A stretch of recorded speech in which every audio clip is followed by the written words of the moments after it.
आदाब अर्ज़ है। दो लफ्ज़ हैं जिनके जो तकरीबन एक जैसा तलफ़ुज़ है उनका। एक है कमयाब और एक है कामयाब।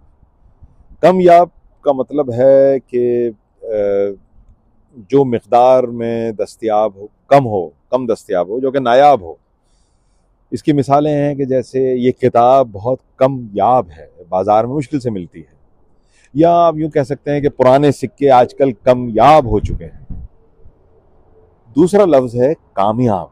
ये लफ्ज़ कामयाबी से माखूज़ है। इसका मतलब है हदफ हासिल करने वाला, जीतने वाला या मुराद पाने वाला।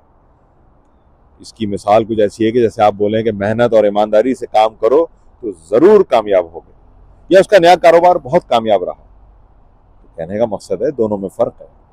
कामयाब का मतलब है नायाब, और कामयाब का मतलब है वो शख्स या चीज़ जो कामयाबी हासिल करे।